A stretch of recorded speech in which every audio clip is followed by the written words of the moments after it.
Everyone, this is open और मैं आप सभी का स्वागत करता हूं हमारे इस प्लेटफॉर्म पे। और जैसा कि आप सभी को पता है, हमारे साथ हमारे प्लेटफॉर्म पे well known educators. The first मैं स्टार्ट करूंगा अवधेश सर से।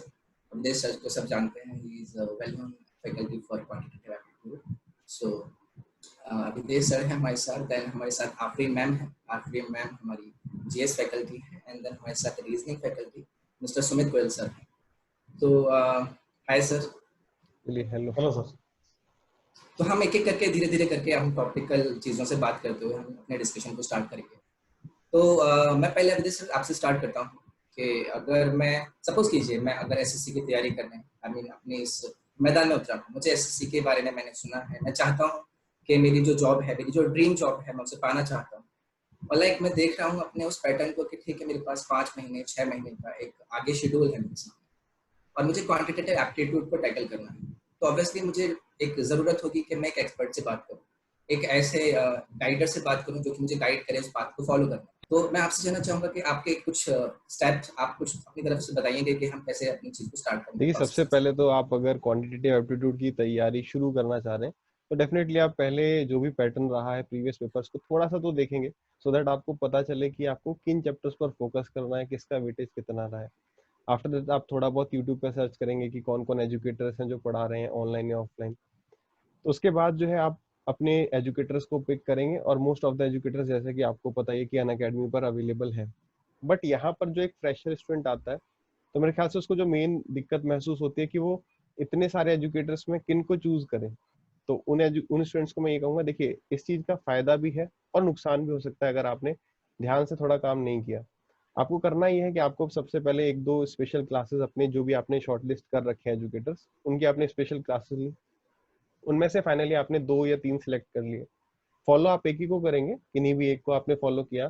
फॉर एग्जाम्पल आप किन्हीं भी एक्स एजुकेटर को फॉलो कर रहे हैं और उसके बाद आपको ने एक चैप्टर पढ़ा पूरा कंप्लीट, उसके प्रॉपर नोट्स बनाए और उसके बाद जो है आपने प्रीवियस ईयर ट्राई किया।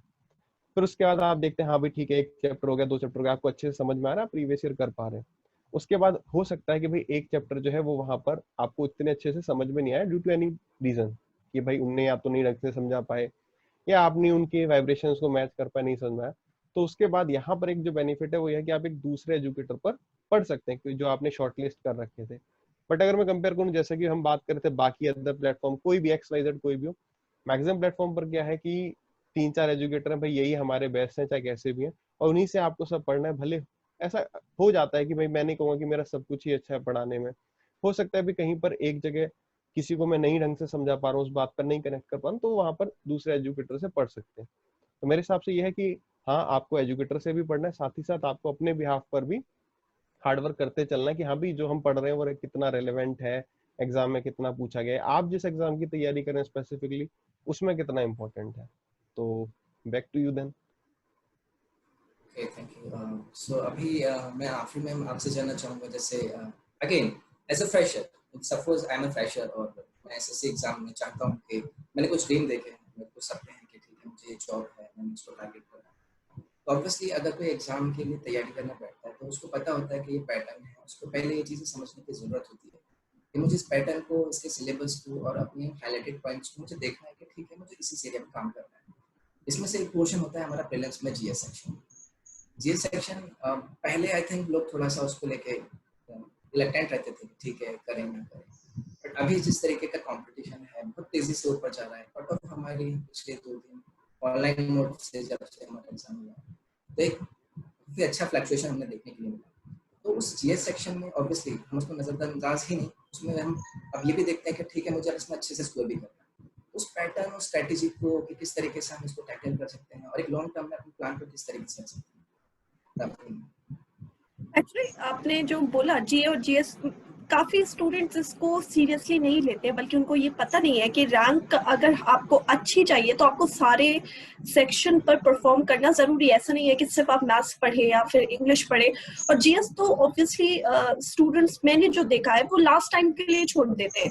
सोचते हैं लास्ट 1 महीने में ना प्रीवियस ईयर करके मैं बैठ जाऊंगा और मैं सब करके आ जाऊंगा। तो एक्चुअली मैं यही बताना चाहती हूँ कि जितने लोग ये सोचते हैं ना कि मैं एक रात में पढ़कर जीएस क्लियर कर लूंगा या जीएस में मार्क्स ले आऊंगा, ऐसा नहीं होता। जीएस एक इतना वास्ट सब्जेक्ट है, इसमें इतनी सारी चीजें कवर होती है कि ओवरनाइट मेरे हिसाब से कोई भी स्टूडेंट इसे कवर नहीं कर सकता। और जो ये सोचकर बैठे हैं कि लास्ट 1 महीने में मैं जीएस प्रिपेयर कर लूंगा और चला जाऊंगा और एग्जाम में अच्छे मार्क्स भी ले आऊंगा, आई थिंक ऐसे मैंने स्टूडेंट्स बहुत कम देखे। मैं हमेशा यही रिकमेंड करती हूँ कि अगर आप सीरियस हो रहे हैं कि आपको तैयारी करनी है, आपको प्रिपरेशन के लिए टाइम देना है, 1 साल तो आपको देना पड़ेगा। तो आपको जितना आप इम्पोर्टेंट इंग्लिश, रीजनिंग या आप मैथ्स लेकर चल रहे हो, जिसको आप सीरियसली शुरुआत से पढ़ना स्टार्ट करो, वैसे आपको हर दिन अपने डे 1 से आपको तैयारी रखनी पड़ेगी कि आपको जीएस भी उसी दिन से लेकर चलनी है।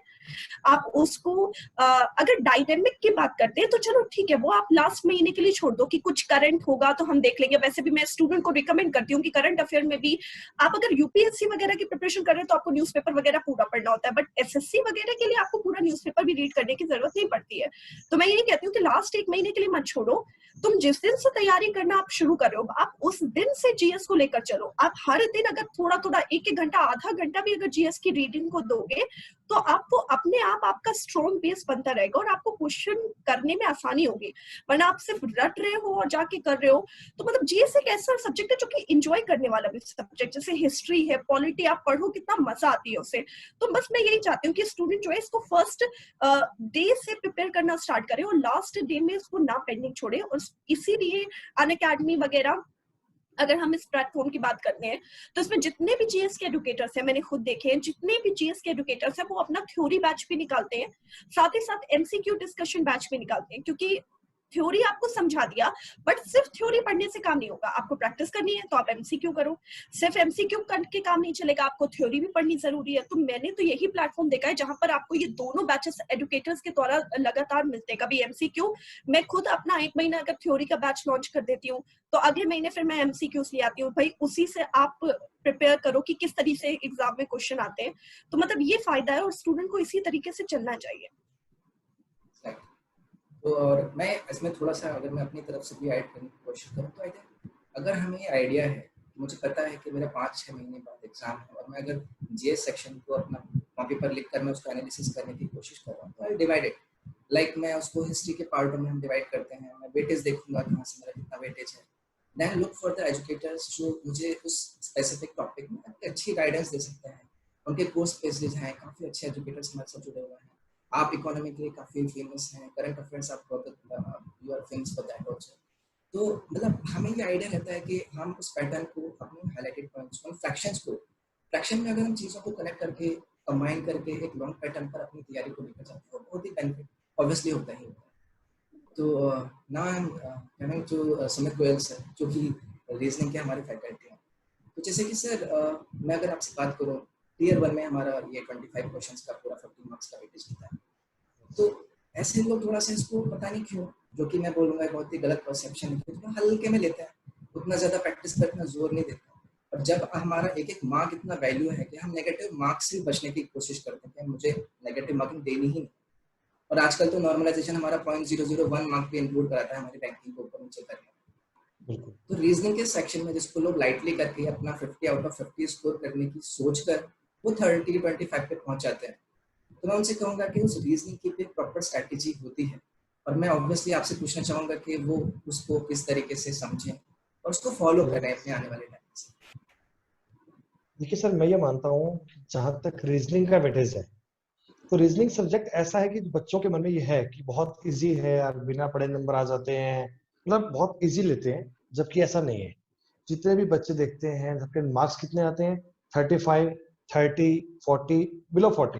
वो जो 35 से लेकर 50 नंबर की दौड़ है ना, 15 नंबर, सब कुछ गेम वहीं पे। मतलब अगर हम रीजनिंग सब्जेक्ट की बात करें सर, तो 30 नंबर तो मतलब सब लेके आ जाते हैं, इट्स ओके, इट्स नॉर्मल। लेकिन वो 30 से 50 तक का जाना, वो है मेन गेम। देखो रीजनिंग में क्या होता है सर, कुछ एक टॉपिक है पर्टिकुलर, जैसे मैं बात करता हूँ analogy, coding, decoding, like classification, series, तो यहीं पे पूरी कहानी डिपेंड होती है। और मैंने ऐसा देखा है, ऐसा बहुत टाइम से बहुत सारे एजुकेटर्स, टीचर्स क्लास ऑफलाइन में ये वाले टॉपिक पढ़ाते ही नहीं। क्या मानते हुए खुद से कर लेना जो जीएस की बातें होती। लेकिन अपने यहाँ जैसे मैंने देखा है कि बहुत सारे एजुकेटर्स हैं जो स्पेशली इन टॉपिक पे बैच लेके आते हैं, स्पेशली मतलब कि ये 10 नंबर ये 20 नंबर है, यही आपके एग्जाम में आपको बेड़ा पार करवाएंगे। तो सर मेजर जो रीजनिंग पढ़ने की बातें हैं ना, रीजनिंग में पढ़ने के टॉपिक ज्यादा है और उनपे मार्क्स जो आते हैं वो बूस्ट करते हैं। समझ रहे हो?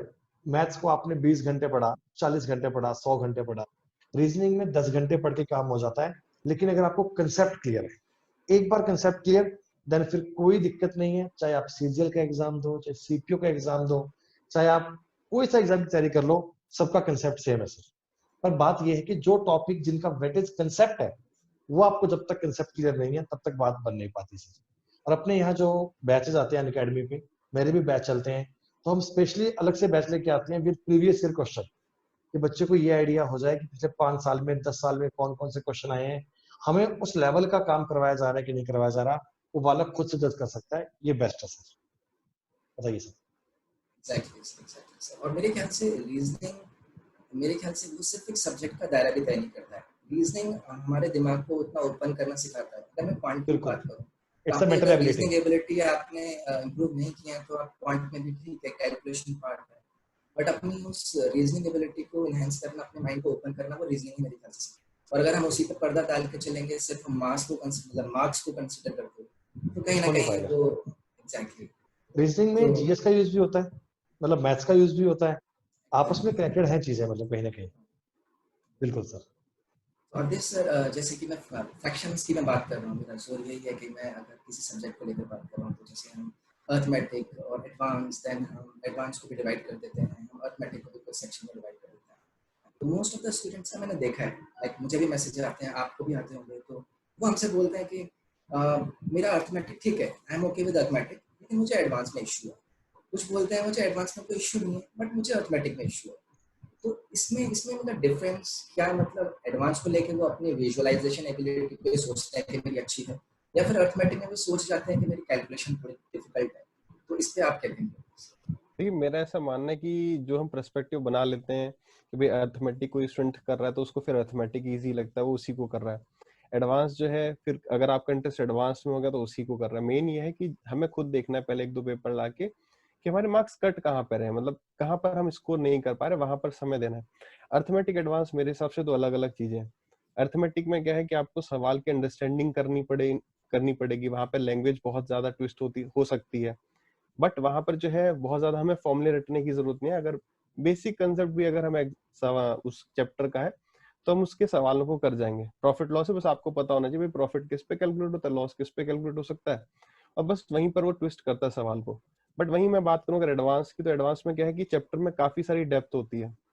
अगर आपका थ्योरी पोर्शन नहीं, उसमें थ्योरी बहुत सारी है कि भाई ये रूल है, sine theta cos theta, different formulas हैं, फिर उसके बाद अपने ज्योमेट्री में डिफरेंट फॉर्मूलाज हैं, तो वो सब याद रखने पड़ेंगे। एडवांस में क्या याद रखने का ज्यादा है, थ्योरी ज्यादा है, वो सब करेंगे तब वहां पे पकड़ बनेगी।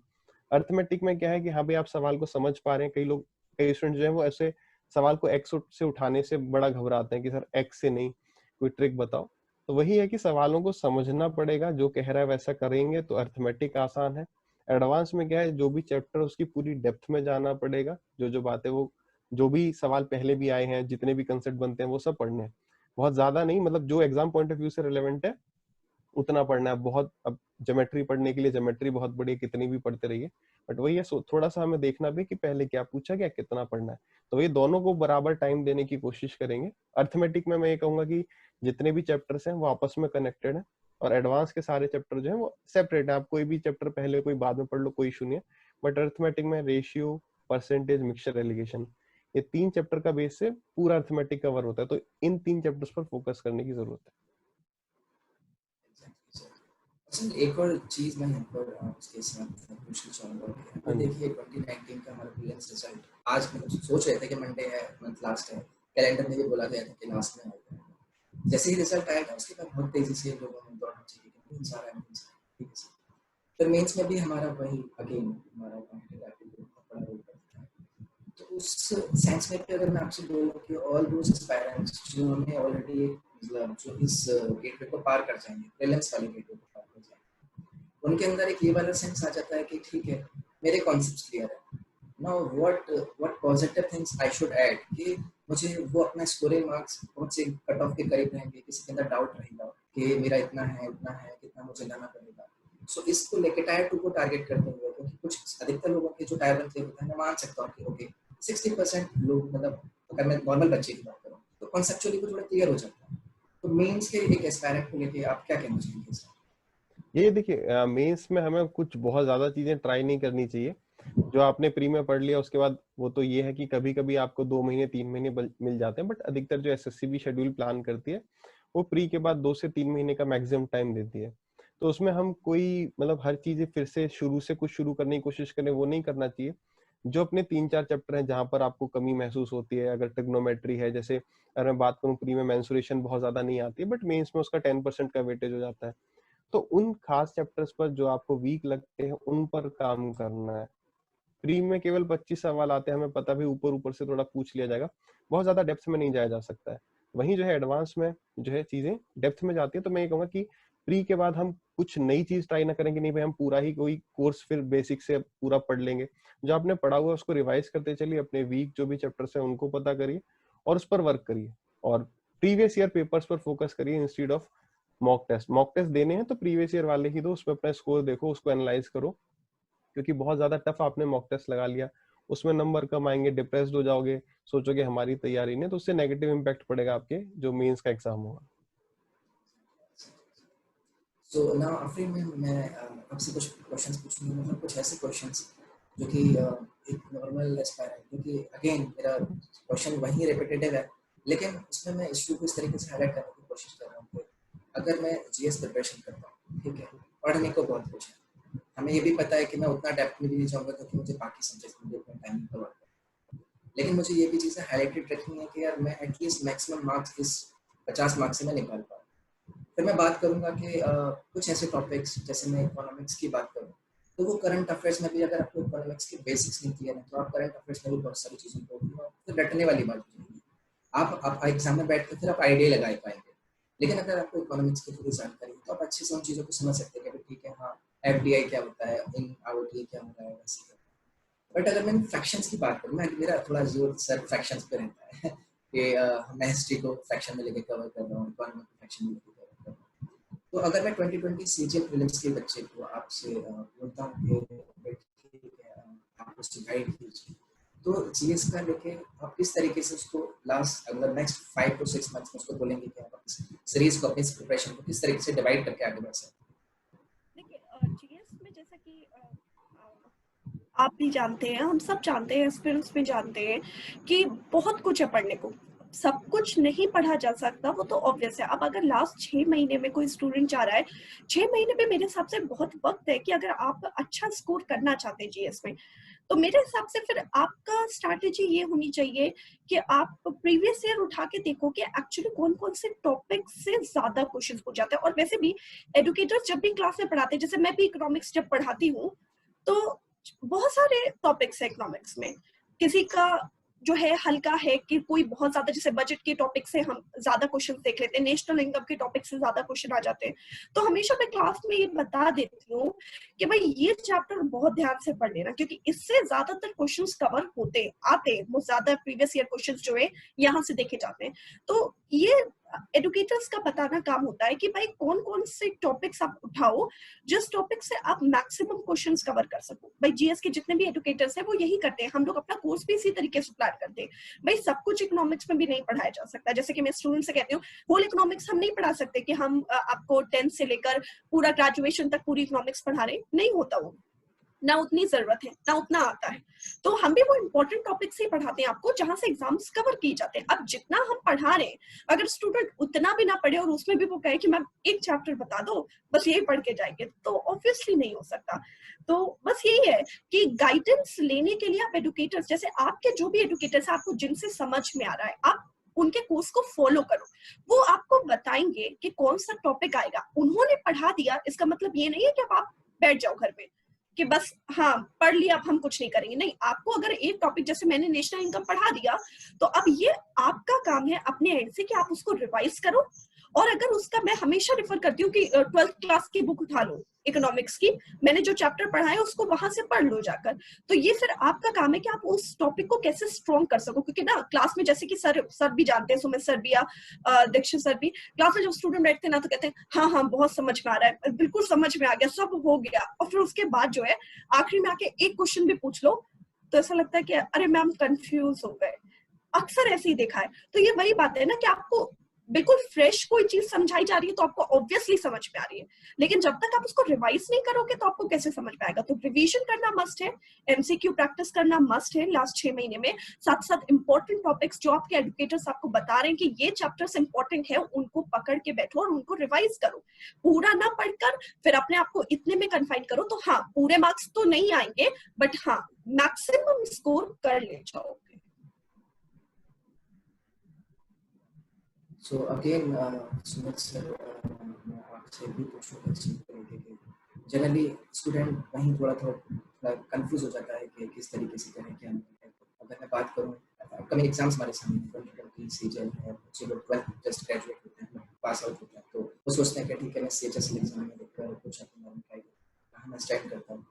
फिर CHSL के बाद लोग सोचते हैं कि ठीक है CGL, मतलब हाईलाइटेड उनके दिमाग में रहता है कि ठीक मुझे करना है।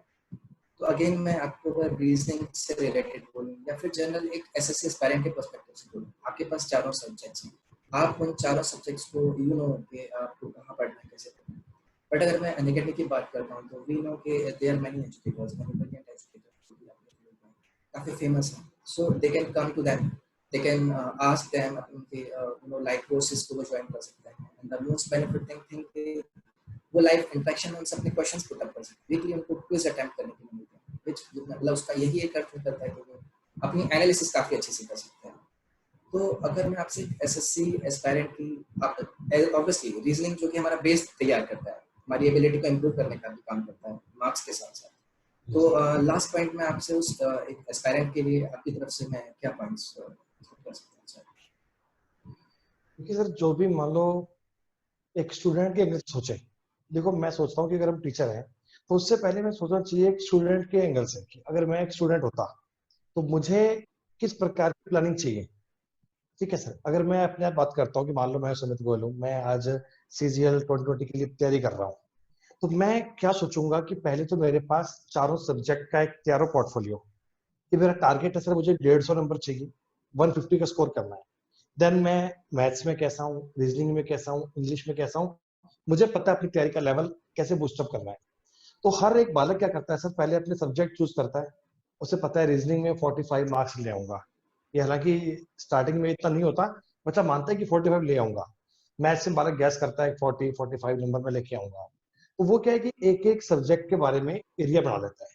वैसे मान लो मैंने एक एरिया बनाया रीजनिंग का 45 मार्क्स, ठीक है, तो अब मुझे क्या चाहिए कि मैं रीजनिंग में 45 मार्क्स तो लेके आऊंगा, लेकिन मुझे एक एक टॉपिक के बारे में पूरा आइडिया हो, कि मैं जानता हूं आज मान लो एनालॉजी है, एग्जाम में 6 मार्क्स का आएगा, तो मैं चाहूंगा कि मैं इसको पूरा पढ़ लूं, पूरा मतलब प्रीवियस ईयर क्वेश्चन लगा के पूरा कंप्लीट कर लूं, ताकि मेरे 6 मार्क्स सिक्योर हो जाए।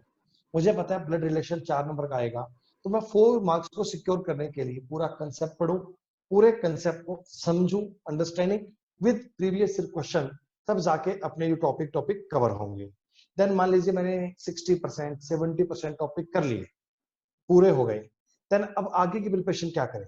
तो मैं चाहूंगा कि मैं रोज का एक कराऊं practice set, previous year questions का सेट आता है 25 क्वेश्चन आज कल परसों, तो डेली अगर अपन एक एक सेट रोज करते हैं तो सर उस चीज का अमेजिंग बेनिफिट मिलता है। चाहे रीजनिंग की बात करो, चाहे मैथ्स की बात करो, अब पता है हरदेव सर को भी कि प्रीवियस ईयर क्वेश्चन अगर बच्चे कर लिए, सारे क्वेश्चन कर लिए, देन उसके बाद कुछ पढ़ने के लिए नहीं है। और प्रीवियस सेट यानी मॉक टेस्ट से जो इम्प्रूवमेंट मिलता है, वो इम्प्रूवमेंट और कहीं संभव ही नहीं है, इम्पॉसिबल है। तो एक स्टूडेंट के एंगल से उसको ये चाहिए सर, पहले वो अपने सब्जेक्ट चूज करें कि पहले मुझे क्या पढ़ना है, देन उस सब्जेक्ट के कंसेप्ट को समझकर प्रीवियस ईयर क्वेश्चन करें इंडिविजुअल, और लास्ट में फाइनल वो करे प्रैक्टिस सेट, चाहे तो 100 question, 25 math, reasoning, English, GK, ताकि उसकी तैयारी का उसको आइडिया हो पाए कि मेरे नंबर आज 100 में 200 में से 70 आए हैं या 80 आए हैं, तो कल थोड़े से बढ़ के आने चाहिए, चाहे 2 ही बढ़ जाए चाहे 3 ही बढ़ जाए, तो डे बाय डे अगर इम्प्रूवमेंट रहेगा तो 3 या 4 महीने बाद में स्कोर आएगा बहुत शानदार, बहुत सुपर। हमने भी एग्जाम पास किया सर, तो हमारा भी यही एक स्ट्रेटजी थी हमेशा से कि प्रीवियस ईयर क्वेश्चन किए जाए मैक्सिमम, तो स्टूडेंट को भी वही करने चाहिए ताकि उसे आगे भी एग्जाम में सफलता मिल सके। तो एज यू ऑल नो कि हम इस डिस्कशन में इंडिविजुअल टॉपिक्स को हमने कोशिश करी है किस तरीके से एक अपकमिंग एग्जाम को लेके स्टूडेंट किस तरीके से फ्रैक्शंस में अपनी चीज़ को प्रोवाइड कर सकते हैं। और हमारे प्लेटफॉर्म पर भी हम कोशिश करते हैं कि कंबाइंड बैच अगर सपोज कीजिए कोई प्रीलिम्स को 2020 प्रीलिम्स को कोई टारगेट करता हुआ कोई स्टूडेंट है, तो हम उसको ये बोल सकते हैं कि like we have designed a batch for you, आप उस बैच को ज्वाइन कीजिए और जो भी subject experts like Awadhesh Dikshit sir he is taking quantitative aptitude, और जीएस सेक्शन को भी हमने मल्टीपल फ्रैक्शंस में डिवाइड किया है, like Afreen and as well faculty economics. तो उसी बैच के अंदर आपको एक टाइम फ्रेम के अंदर आप इकोनॉमिक्स भी कवर करना है, the other one who is good in polity, इस तरीके से फ्रैक्शंस में डिवाइड करके आप उस बैच को ज्वाइन करके अपने 4 से 5 मंथ की जर्नी को अच्छे से गाइडेंस के साथ कंप्लीट कर सकते हैं। तो यही बेसिकली हमारा मोटो रहता है कि हम ट्राई करें अपने जो हम इनपुट दे रहे हैं उसे स्टूडेंट्स के पास आपके थ्रू एक आवाज बनकर पहुंचाने की कोशिश कर रहे हैं कि like we are here to help you out. So I hope आपको भी अच्छा लगा होगा सेशन में जुड़कर। So thanks really a lot, और मुझे भी खुद भी बहुत अच्छा लगा। ठीक, I really enjoyed this session also. I hope बच्चे भी इसको enjoy करेंगे, और thanks a lot sir. I think it's a good session. Thank you sir.